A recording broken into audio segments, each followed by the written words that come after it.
Hey guys, we're out here today. It's just starting to rain, but we got to get some hostas in the ground, and that's going to be our topic today is hostas. So let's get started.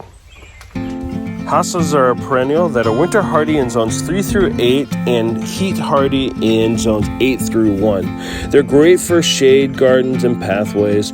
They come in a variety of shapes, colors, and sizes, ranging from a few inches tall to upwards of 4 feet. And the colors vary from a blue color or a dark green to a light green and even a creamy white color. Now, the color does vary based on the amount of sun that they get. The darker that the foliage is, the less sunlight it likes. Mature in about 4 to 8 years, and you can start to split them and spread them out so they can start filling areas in. What we said, they do like a bit of shade, and it's best to get morning sun and afternoon shade. In the case of our yard, that isn't always possible. We do have quite a few of the hostas on the west side of our house, so they get morning shade and afternoon sun. We have been seeing an issue with some of our deer in the area. They are starting to eat it. We have seen them right up against the house. I'm not sure if it's deer or this might be actually rabbits, but one of the ways to keep deer away from the hostas, especially when they are first starting to bud, is planting daffodils around them. Now the care for these is pretty simple because of how hardy they are.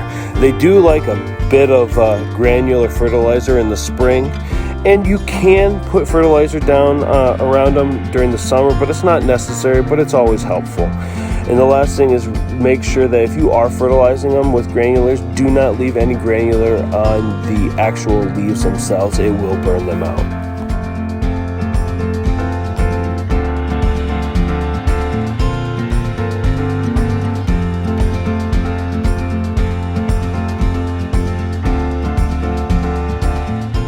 Now we got this grouping of hostas from a friend of ours, and they seem pretty dry, so we gave them a good thorough soaking. Now prior to putting them in the ground, we're going to make sure we give them a good shot of biotone in the hole before we put them in, just so they have a chance and give them a good start.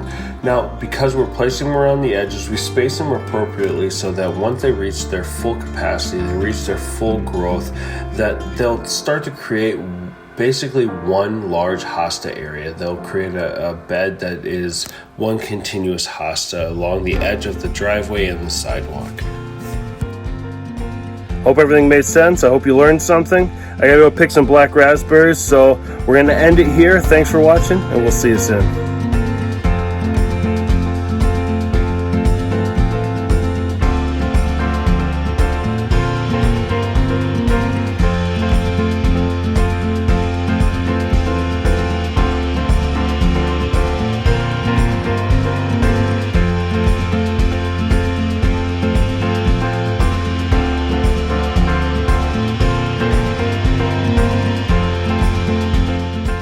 What do you got?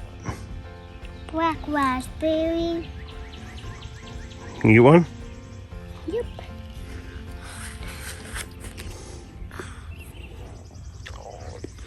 You want one? Yeah. Okay, let's go.